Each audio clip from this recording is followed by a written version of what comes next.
ਸਤਿ ਸ਼੍ਰੀ ਅਕਾਲ ਜੀ। Punjabi radio USA ਦੇ ਜਿੰਨੇ ਵੀ ਸਰੋਤੇ ਸਾਡੇ ਸਾਰੇ ਹੀ ਏਐਮ ਸਟੇਸ਼ਨ, ਐਫਐਮ ਸਟੇਸ਼ਨ, ਘਰਾਂ ਦੇ ਵਿੱਚ ਰੇਡੀਓ ਸੈਟਸ ਦੇ ਰਾਹੀਂ, ਟੈਲੀਫੋਨ ਦੇ ਰਾਹੀਂ, ਫੇਸਬੁੱਕ, ਯੂਟਿਊਬ ਤੇ ਲਾਈਵ ਦੇਖ ਰਹੇ ਹੋ, ਸੁਣ ਰਹੇ ਹੋ, ਸਾਰਿਆਂ ਨੂੰ ਜੀ ਆਇਆਂ ਨੂੰ ਤੇ ਬਹੁਤ ਹੀ ਪਿਆਰ ਤੇ ਸਤਿਕਾਰ ਭਰੀ ਸਤਿ ਸ਼੍ਰੀ ਅਕਾਲ। ਸਰੋਤਿਓ, ਅੱਜ ਦਸੰਬਰ ਦੀ 15 ਤਰੀਕ ਆ, ਦਿਨ ਬੁੱਧਵਾਰ ਆ, ਤੇ ਤੁਹਾਡੇ ਲਈ ਸ਼ਾਮ ਦਾ ਅਪਡੇਟ ਕੈਲੀਫੋਰਨੀਆ ਪ੍ਰੋਗਰਾਮ ਲੈ ਕੇ ਹਾਜ਼ਰ ਹੋਏ ਆ। ਹੁਣ ਜਿਹੜਾ ਸਾਡਾ ਸ਼ਾਮਾਂ ਦੇ ਪ੍ਰੋਗਰਾਮ ਉਹ ਅਪਡੇਟ ਕੈਲੀਫੋਰਨੀਆ ਹੋਊਗਾ, ਕਿਉਂਕਿ ਸਾਡੇ ਮੇਜਰ ਜਿਹੜੇ ਰੈਗੂਲਰ ਏਐਮ ਸਟੇਸ਼ਨਸ ਆ ਤੇ ਬਹੁਤ ਵੱਡੀ ਕਮਿਊਨਿਟੀ ਕੈਲੀਫੋਰਨੀਆ ਦੇ ਵਿੱਚ ਰਹਿੰਦੀ ਆ, ਯੂਬਾ ਸਿਟੀ ਤੋਂ ਲੈ ਕੇ ਬੇਕਰਸਫੀਲਡ, ਸਦਰਨ ਕੈਲੀਫੋਰਨੀਆ ਤਾਈਂ। ਸੋ ਸ਼ਾਮ ਦੇ ਪ੍ਰੋਗਰਾਮ ਦੇ ਵਿੱਚ ਸਾਡਾ ਮੇਨ ਫੋਕਸ ਕੈਲੀਫੋਰਨੀਆ ਦੀਆਂ ਖਬਰਾਂ ਨੂੰ ਹੋਊਗਾ, ਅਨਲੈਸ ਕਿ ਕੋਈ ਮੇਜਰ ਡਿਵੈਲਪਮੈਂਟ ਹੋਈ ਹੈਗੀ ਆ। ਤੇ ਸਵੇਰ ਦੀ ਖਬਰ ਜਿਹੜੀ ਆ ਉਹ ਅਪਡੇਟ ਅਮਰੀਕਾ ਹੋਊਗੀ। ਸੋ ਅੱਜ ਦੀਆਂ ਖਬਰਾਂ ਵੱਲ ਚੱਲੀਏ।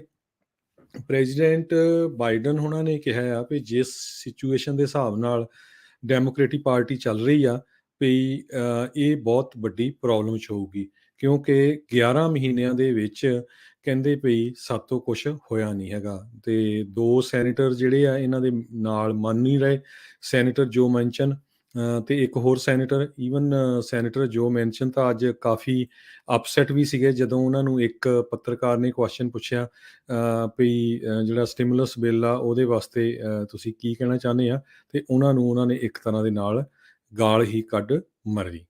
ਸੋ ਸਿਚੁਏਸ਼ਨ ਡੈਮੋਕ੍ਰੇਟਿਕ ਪਾਰਟੀ ਦੀ ਕਾਫੀ ਬੈਡ ਚੱਲ ਰਹੀ ਆ। ਠੀਕ ਆ ਵੀ ਸੈਨੇਟ 'ਚ 50-50 ਆ ਤੇ ਕਾਂਗਰਸ 'ਚ ਮੈਜੋਰਿਟੀ ਆ, ਪਰ ਇਨਫਲੇਸ਼ਨ ਨੂੰ ਲੈ ਕੇ ਬਹੁਤ ਵੱਡੀ ਪ੍ਰੋਬਲਮ ਆ। ਨਵਾਂ ਸਟਿਮੂਲਸ ਪੈਕੇਜ ਜਿਹੜਾ ਆ ਉਹ ਪਾਸ ਨਹੀਂ ਹੋ ਰਿਹਾ। ਸੋ ਇਹ ਇੱਕ ਪ੍ਰੋਬਲਮ ਜਿਹੜੀ ਅਗਲੇ ਸਾਲ ਇਲੈਕਸ਼ਨ ਹੋਣੀ ਆ ਉਹਦੇ ਵਿੱਚ ਆਊਗੀ। ਅਗਲੀ ਖਬਰ ਵੱਲ ਚੱਲੀਏ। ਕੈਲੀਫੋਰਨੀਆ ਨੇ ਕਿਹਾ ਆ ਵੀ ਉਹ ਹਰ ਇੱਕ ਜਿਹੜੀ ਹੈਲਥ ਡਿਪਾਰਟਮੈਂਟ ਆ, ਪਬਲਿਕ ਹੈਲਥ ਆ, ਉਸ ਦੀ ਫੰਡਿੰਗ ਨੂੰ ਜਾਰੀ ਰੱਖਣਗੇ ਤੇ ਈਵਨ ਵੱਧ ਤੋਂ ਵੱਧ ਟਰਾਈ ਕਰਨਗੇ ਇਸ ਫੰਡਿੰਗ ਨੂੰ ਜ਼ਿਆਦਾ ਪੈਸੇ ਦਿੱਤੇ ਜਾਣ। ਬਹੁਤ ਸਾਰੇ ਜਿਹੜੇ ਹੌਸਪੀਟਲਸ ਹੈਗੇ ਆ, ਉਹਨਾਂ ਨੇ ਸਟੇਟ ਆਫ ਕੈਲੀਫੋਰਨੀਆ ਦੇ ਨਾਲ ਜਿਹੜੀ ਆ ਵੱਖ-ਵੱਖ ਤਰ੍ਹਾਂ ਦੇ ਐਗਰੀਮੈਂਟ ਕੀਤੇ ਹੋਏ ਹੈਗੇ ਆ। ਅਗਲੀ ਖਬਰ ਵੱਲ ਚੱਲੀਏ। ਕੈਲੀਫੋਰਨੀਆ ਦੇ ਵਿੱਚ ਇੱਕ ਤਰ੍ਹਾਂ ਦੇ ਨਾਲ ਹੁਣ ਕਾਫੀ ਕੁਛ ਚੇਂਜ ਹੋ ਰਿਹਾ ਵੈਦਰ ਦੇ ਸੰਬੰਧ ਦੇ ਵਿੱਚ। ਪਿਛਲੇ 2 ਦਿਨ ਬਹੁਤ ਜ਼ਿਆਦਾ ਮੀਂਹ ਇੱਥੇ ਬੇ ਏਰੀਏ ਦੇ ਵਿੱਚ, ਸੈਕਰਾਮੈਂਟੋ ਇਸ ਏਰੀਏ 'ਚ ਪਿਆ। ਰਾਈਟ ਨਾਓ ਲਾਸ ਐਂਜਲਸ ਦੇ ਵਿੱਚ, ਸਦਰਨ ਕੈਲੀਫੋਰਨੀਆ ਦੇ ਵਿੱਚ ਐਟਮੋਸਫੇਰਿਕ ਰਿਵਰ ਸਟੋਰਮ ਆਇਆ ਆ, ਤੇ ਬੇ ਏਰੀਏ ਦੇ ਵਿੱਚ ਫਿਰ ਅੱਜ ਰਾਤ ਨੂੰ ਜਿਹੜਾ ਕਾਫੀ ਮੀਂਹ ਪਊਗਾ। ਪਿਛਲੇ ਸਾਲ ਨਾਲੋਂ ਹੁਣ ਮੀਂਹ ਜ਼ਿਆਦਾ ਪੈ ਚੁੱਕਾ ਜੇ ਟਾਈਮ ਵਾਈਜ਼ ਦੇਖਿਆ ਜਾਵੇ। ਈਵਨ ਦੋ ਕੈਲੀਫੋਰਨੀਆ ਇੱਕ ਤਰ੍ਹਾਂ ਦੇ ਨਾਲ ਡਰਾਊਟ ਦੇ ਵਿੱਚ ਚੱਲ ਰਿਹਾ ਆ।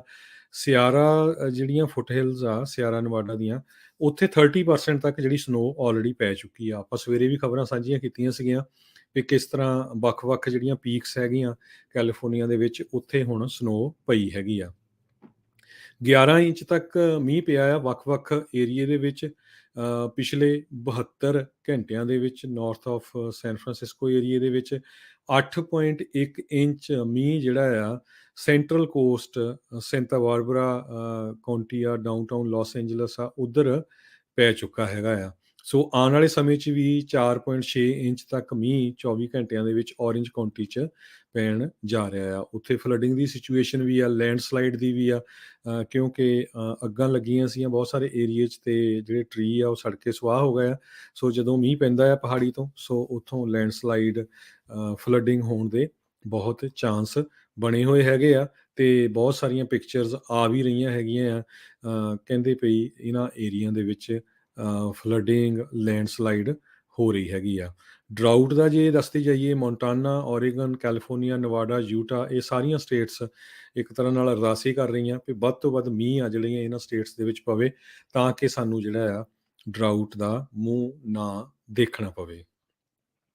ਈਵਨ ਦੋ ਡਰਾਊਟ ਚੱਲ ਰਿਹਾ, ਕੈਲੀਫੋਰਨੀਆ ਦੇ ਵਿੱਚ ਇੱਕ ਬਹੁਤ ਵੱਡਾ ਨਵਾਂ ਰਿਜ਼ਰਵਾਇਰ ਪ੍ਰੋਜੈਕਟ ਜਿਹੜਾ ਆ ਉਹ ਆ ਰਿਹਾ ਹੈਗਾ ਆ। ਸੋ ਸੈਕਰਾਮੈਂਟੋ ਦੇ ਵਿੱਚ ਜਿਹੜੇ ਰੈਗੂਲੇਟਰਸ ਆ, ਉਹਨਾਂ ਨੇ ਵੋਟ ਪਾ ਦਿੱਤੀ ਆ ਵੀ ਨਵਾਂ ਜਿਹੜਾ ਪ੍ਰੋਜੈਕਟ ਆ, ਸਾਈਟ ਜਿਹੜਾ ਲੱਭਿਆ ਗਿਆ ਰਿਜ਼ਰਵਾਇਰ ਪ੍ਰੋਜੈਕਟ, ਇਹਦੇ ਉੱਤੇ $800 ਮਿਲੀਅਨ ਪੈਸੇ ਖਰਚੇ ਜਾਊਗੇ, ਤੇ ਇਸ ਨੂੰ ਗੋ ਹੈਡ ਕਰ ਦਿੱਤਾ ਗਿਆ ਹੈਗਾ ਆ।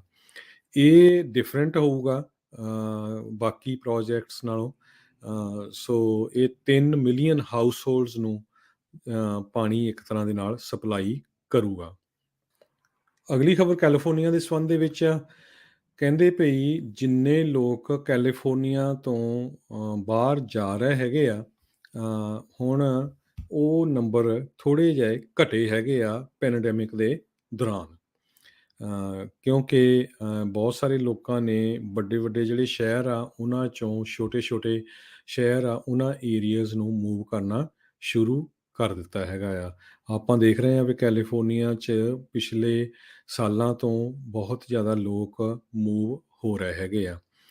ਕਹਿੰਦੇ ਪਈ ਇੱਕ ਨਵੀਂ ਸਟੱਡੀ ਆਈ ਆ non partition California policy lab ਵੱਲੋਂ, ਜਿਨ੍ਹਾਂ ਨੇ ਇਹ ਕਿਹਾ ਆ ਵੀ ਜਿਹੜੇ ਪੀਪਲ ਮੂਵਿੰਗ ਟੂ ਕੈਲੀਫੋਰਨੀਆ, ਜਿਹੜੇ ਕੈਲੀਫੋਰਨੀਆ 'ਚ ਆ ਰਹੇ ਹੈਗੇ ਆ, ਉਹਨਾਂ ਦੀ ਗਿਣਤੀ ਦੇ ਵਿੱਚ 38% ਘਾਟਾ ਪਿਆ ਹੈਗਾ ਆ ਸਤੰਬਰ 2021 ਦੇ ਐਂਡ ਤੱਕ, ਜੇ ਉਹ ਪਿਛਲੇ ਮਾਰਚ 2020 ਦੇ ਕੰਪੈਰੀਜ਼ਨ ਦੇ ਵਿੱਚ ਦੇਖਿਆ ਜਾਵੇ। ਸੋ ਇਹ ਸਿਚੁਏਸ਼ਨ ਕਾਫੀ ਆ, ਕਿਉਂਕਿ ਕੈਲੀਫੋਰਨੀਆ ਦੇ ਵਿੱਚ ਰੈਂਟ, ਘਰਾਂ ਦੀਆਂ ਪ੍ਰਾਈਸਿਸ ਬਹੁਤ ਜ਼ਿਆਦਾ ਹੋ ਗਈਆਂ, ਸੋ ਇਸ ਕਰਕੇ ਲੋਕ ਮੂਵ ਹੋ ਰਹੇ ਹੈਗੇ ਆ। ਸੈਨ ਫਰਾਂਸਿਸਕੋ, ਸੈਨ ਮਟੇਓ ਕਾਉਂਟੀਜ਼ ਦੇ ਵਿੱਚੋਂ ਲੋਕ ਬਹੁਤ ਜ਼ਿਆਦਾ ਮੂਵ ਹੋਏ ਆ, ਕਿਉਂਕਿ ਸਭ ਤੋਂ ਜ਼ਿਆਦਾ ਇਹ ਐਕਸਪੈਂਸਿਵ ਏਰੀਆ ਬਣਿਆ ਹੋਇਆ ਹੈਗਾ ਆ। ਅਗਲੀ ਖਬਰ VTA ਤੋਂ ਆ ਰਹੀ ਆ। VTA ਵੈਲੀ ਟਰਾਂਸਪੋਰਟੇਸ਼ਨ ਅਥਾਰਟੀ, ਸਾਰਿਆਂ ਨੂੰ ਯਾਦ ਹੋਊਗਾ ਕੁਛ ਮਹੀਨੇ ਪਹਿਲਾਂ ਇੱਕ ਸਿਰਫਿਰੇ ਨੇ ਆਪਣੇ ਹੀ ਕੋਵਰਕਰਸ ਦੇ ਉੱਤੇ ਗੋਲੀਆਂ ਚਲਾਤੀਆਂ ਸੀਆਂ, ਜਿਹਦੇ ਨਾਲ 10 ਜਣਿਆਂ ਦੀ ਮੌਤ ਹੋ ਗਈ ਸੀ। ਇੱਕ ਉਹਨਾਂ 'ਚੋਂ ਆਪਣਾ ਪੰਜਾਬੀ ਸਿੰਘ ਨੌਜਵਾਨ ਵੀ ਸੀ। ਬਹੁਤ ਹੀ ਮਾੜੀ ਉਹ ਖਬਰ ਸੀਗੀ। ਬਹੁਤ ਹੀ ਮਾੜੀ ਪਰਿਵਾਰਾਂ ਤੇ ਇੰਨਾ ਅਸਰ ਪਿਆ। ਅੱਜ ਸੈਂਟਾ ਕਲਾਰਾ ਕਾਉਂਟੀ ਸ਼ੈਰਿਫ ਆਫਿਸ ਨੇ ਇੱਕ ਹੋਰ ਜਿਹੜਾ ਬੰਦਾ ਆ ਉਸ ਨੂੰ ਅਰੈਸਟ ਕਰ ਲਿਆ। 69 ਸਾਲਾਂ ਦਾ ਰੋਲੈਂਡ ਲੈਵਰਨ। ਕਹਿੰਦੇ ਭਈ ਉਸ ਨੇ ਵੈਲੀ ਟਰਾਂਸਪੋਰਟੇਸ਼ਨ ਅਥਾਰਟੀ ਦੀ ਇੱਕ ਜ਼ੂਮ ਮੀਟਿੰਗ ਹੋ ਰਹੀ ਸੀਗੀ, ਉਹਦੇ ਵਿੱਚ ਇੱਕ ਤਰ੍ਹਾਂ ਦੇ ਨਾਲ ਥ੍ਰੈਟ ਕਰ ਦਿੱਤੀ, ਜਿਸ ਤੋਂ ਬਾਅਦ ਪਬਲਿਕ ਸੇਫਟੀ ਨੂੰ ਲੈਂਦੇ ਹੋਏ ਉਹਨਾਂ ਨੇ ਉਸ ਨੂੰ ਅਰੈਸਟ ਕਰ ਲਿਆ। ਸੈਂਟਾ ਕਲਾਰਾ ਕਾਉਂਟੀ ਸ਼ੈਰਿਫ ਆਫਿਸ ਨੇ ਇਹ ਦੱਸਿਆ ਆ, ਡਿਪਟੀਜ਼ ਨੇ ਲੈਬਰਨ ਨੂੰ suspicion of making criminal threat ਉਹਦੇ ਅੰਡਰ ਅਰੈਸਟ ਕਰ ਲਿਆ ਹੈਗਾ ਆ। ਅਤੇ ਕਹਿੰਦੇ ਭਈ ਇਹ ਅਜੇ 6 ਮਹੀਨੇ ਹੀ ਹੋਏ ਆ ਜਦੋਂ ਵੈਲੀ ਟਰਾਂਸਪੋਰਟੇਸ਼ਨ ਅਥਾਰਟੀ ਦੇ ਵਿੱਚ ਸ਼ੂਟਿੰਗ ਹੋਈ ਸੀ। ਸੋ ਇਹ ਉੱਥੇ ਦਾ ਹੀ ਇੰਪਲਾਈ ਆ। ਸੋ ਕਾਫੀ ਕੁਝ VTA ਦੇ ਵਿੱਚ ਚੇਂਜ ਕਰਨ ਵਾਲਾ ਹੈਗਾ ਆ। ਅਗਲੀ ਖਬਰ ਸੈਨ ਹੋਜ਼ੇ ਕੈਲੀਫੋਰਨੀਆ ਤੋਂ ਆ ਰਹੀ ਆ, ਜਿੱਥੇ ਕਿ ਗੂਗਲ ਕੰਪਨੀਆਂ ਬਹੁਤ ਵੱਡਾ ਕੰਪਲੈਕਸ ਡਾਊਨਟਾਊਨ ਸੈਨ ਹੋਜ਼ੇ 'ਚ ਬਣਾਉਣ ਜਾ ਰਹੀ ਆ। ਇਹ ਵੀ ਖਬਰਾਂ ਆ ਰਹੀਆਂ ਆਉਣ ਵਾਲੇ ਕੁਝ ਸਾਲਾਂ 'ਚ 50,000 ਤੋਂ ਵੱਧ ਇੰਪਲਾਈ ਇਸ ਗੂਗਲ ਕੰਪਨੀ ਦੇ ਵਿੱਚ ਸੈਨ ਹੋਜ਼ੇ ਵਾਲੇ ਆਫਿਸ 'ਚ ਕੰਮ ਕਰਨਗੇ। ਉਹਨੂੰ ਦੇਖਦੇ ਹੋਏ ਉਹਨਾਂ ਨੇ ਧੜ ਡਾਊਨਟਾਊਨ ਸੈਨ ਹੋਜ਼ੇ ਦੇ ਵਿੱਚ ਪੁਰਾਣੇ ਘਰ, ਪੁਰਾਣੀਆਂ ਜਿਹੜੇ ਬਿਜ਼ਨੈਸਿਸ ਆ, ਕੋਈ ਰਨ ਡਾਊਨ ਫੈਕਟਰੀਜ਼ ਆ, ਸਾਰਿਆਂ ਨੂੰ ਬਾਈ ਕਰਨਾ ਸ਼ੁਰੂ ਕੀਤਾ ਹੋਇਆ ਹੈਗਾ ਆ। ਅਤੇ ਨਾਲ ਦੀ ਨਾਲ ਨਵੀਂ ਡਿਵੈਲਪਮੈਂਟ ਪ੍ਰੋਜੈਕਟ ਉਹ ਵੀ ਪਾਸ ਹੋਣੇ ਸ਼ੁਰੂ ਹੋ ਗਏ ਹੈਗੇ ਆ।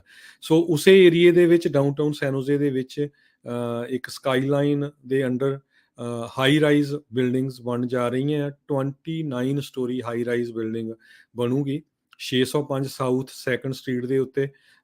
ਸੋ ਇਹ ਜਿਹੜਾ ਟਾਵਰ ਦਾ ਡਿਵੈਲਪਰ ਆ ਰੋਏ ਗੁਈਰ ਰੀਅਲ ਸਟੇਟ, ਉਹਨਾਂ ਨੇ 345 ਦੇ ਕਰੀਬ ਰੈਜ਼ੀਡੈਂਸ਼ੀਅਲ ਯੂਨਿਟ ਜਿਹੜੇ ਆ ਇਸ ਜਗ੍ਹਾ ਦੇ ਉੱਤੇ ਪਲਾਨ ਕੀਤੇ ਆ। ਕਹਿੰਦੇ ਪਈ 100% ਇਹ ਅਫੋਰਡੇਬਲ ਯੂਨਿਟਸ ਹੋਣਗੇ। ਰੂਫ ਟਾਪ ਜਿਹੜੀ ਹੈਗੀ ਆ ਉਹਦੇ ਉੱਤੇ ਵੀ 96 ਪਾਰਕਿੰਗ ਸਪੇਸਿਸ ਬਣਾਈਆਂ ਗਈਆਂ। 3 ਲੈਵਲ ਹੋਣਗੇ ਇਸ ਦੇ। ਸੋ ਕਾਫੀ ਪ੍ਰੋਜੈਕਟਸ ਉੱਥੇ ਜਿਹੜੇ ਧੜ ਸਿਟੀ ਵੱਲੋਂ ਪਾਸ ਕੀਤੇ ਜਾ ਰਹੇ ਹੈਗੇ ਆ।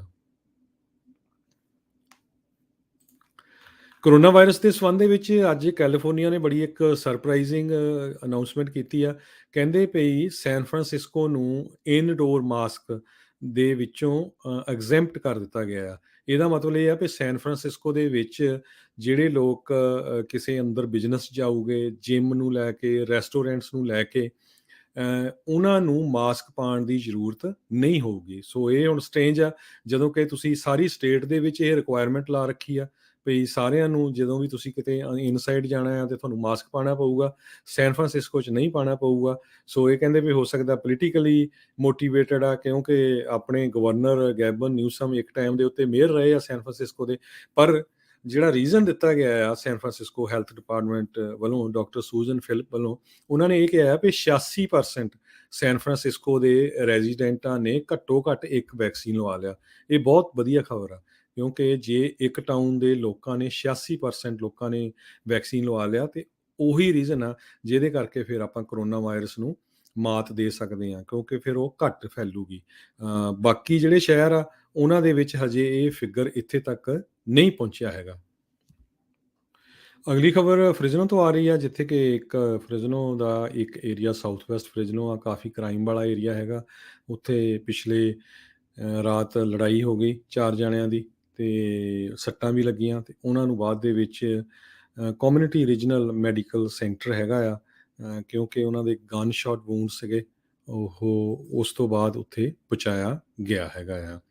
ਇਸੇ ਤਰ੍ਹਾਂ ਇੱਕ ਹੋਰ ਖਬਰ ਆ ਰਹੀ ਆ ਡਾਊਨਟਾਊਨ ਫ੍ਰਿਜ਼ਨੋ ਤੋਂ, ਜਿੱਥੇ ਕਿ ਇੱਕ ਬੀਬੀ ਟਰੱਕ ਆਪਣੀ ਕਾਰ ਦੇ ਵਿੱਚ ਜਾ ਰਹੀ ਸੀ, ਤੇ ਜਦੋਂ ਉਸ ਨੇ ਆਪਣਾ ਕੰਟਰੋਲ ਆ ਉਸ ਨੂੰ ਗਵਾ ਲਿਆ, ਜੇ ਤੋਂ ਬਾਅਦ ਉਹ ਇੱਕ ਖੰਭੇ 'ਚ ਵੱਜੀ, ਤੇ ਉਸ ਦੀ ਜਿਹੜੀ ਆ ਬੋਡੀ ਕਾਰ 'ਚੋਂ ਬਾਹਰ ਡਿੱਗ ਪਈ, ਸੋ ਉਸ ਦੀ ਜਿਹੜੀ ਮੌਤ ਹੋ ਗਈ ਹੈਗੀ ਆ।